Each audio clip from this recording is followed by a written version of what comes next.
It's not easy to imagine yourself financially secure and able to retire early.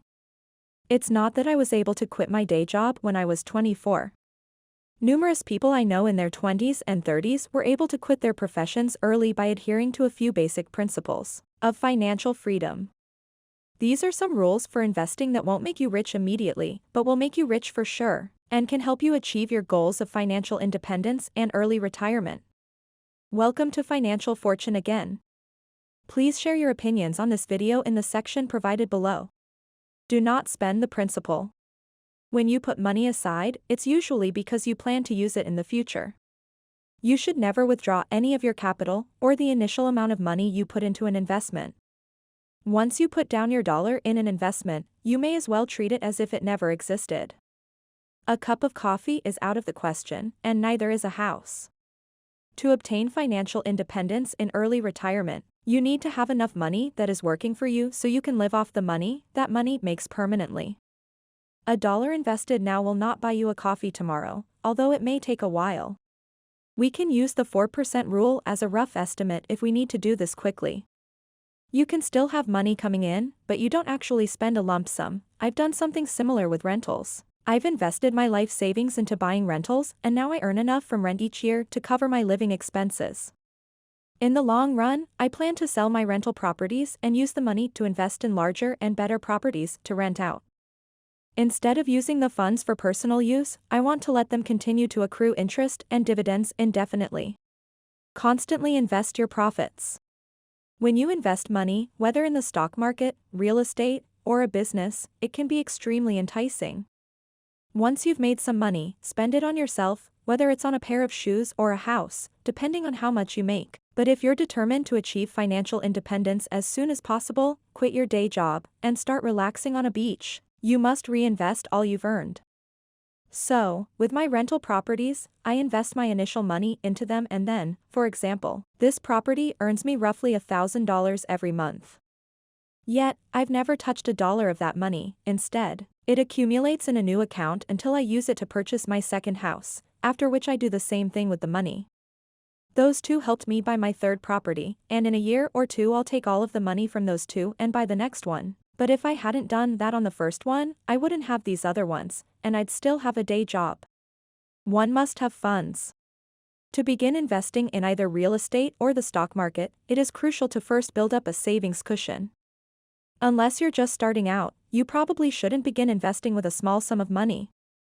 Instead, you should prioritize increasing your income and practicing extreme frugality to reduce your outgoings as much as possible, particularly your three largest expenses: housing, transportation, and food.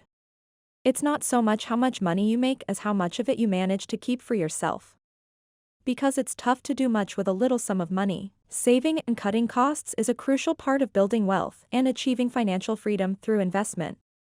It's going to be quite challenging to break into the investing scene with only a few $1,000s, especially before we get into the myth of these guidelines. Don't attempt to manage returns. This is why I'm not a big fan of picking individual stocks unless you can actually control returns. Because even if you choose a good stock, sometimes you can't control what that company will do, what their management will do, or how the economy will turn out.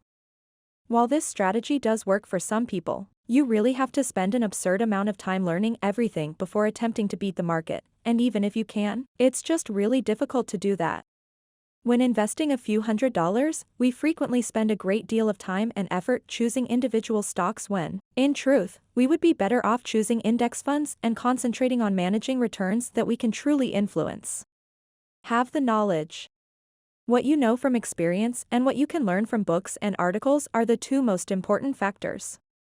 Almost any investor, though, will tell you that you may significantly increase your returns by becoming an expert in your chosen field. I've listened to 15 books on the subject and viewed several thousand properties, so I feel confident sticking with real estate. I have a deep familiarity with the local business climate, which allows me to identify and seize chances that would be lost on those less familiar with the area.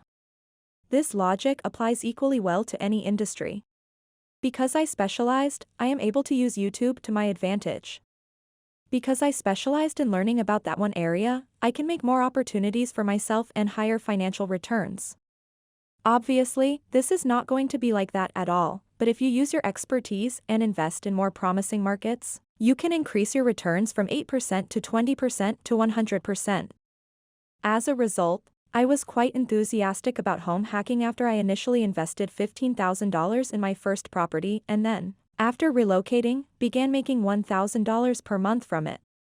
By learning something that most people don't know, how to house hack, I not only made my investment back within a year, but also achieved an infinite ROI, which involved things like delaying gratification, facing fears, saving money, and following the majority of the other guidelines we've been discussing.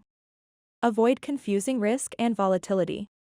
Now, this is something that keeps most people from doing a lot of things, but especially investing in real estate, stocks, or starting a business. They're afraid of risk, and I completely understand that. I think that's because we see other people fail, and we don't want to fail, be embarrassed, or lose all the money we worked hard for. It's scary, but volatility is not the same thing as risk. If you look at the stock market over the past 100 years, it has gone up and down. If you try to follow the market and get excited when it goes up and scared when it goes down and try to sell before it hits the bottom, so you can buy back at the bottom and ride the high, which makes sense in your head but is almost impossible to do, you will have a hard time. It's likely to go up, especially with the way inflation is right now, and I also like to look at things in a different way. Leaving money in the bank and letting inflation eat it up is not taking a risk, but not investing it in anything is. It's a risk because you're almost guaranteeing bad things will happen because you're afraid to take a risk. But if you don't take any risks, you don't deserve any rewards, and that's the basis of all investing, whether you're starting a business, buying a house, or investing in stocks. If you don't put anything into it, you won't get anything out of it. You can make investments safer by learning about them and following the other rules we talked about, but you should really expect it to go up and down because it will, and you're thinking long term. You're not thinking about next year, you're thinking about 10 years from now, so you shouldn't worry so much. We appreciate you taking the time to listen to Financial Fortune. In the space provided below, please share your thoughts on the topics you'd like us to tackle.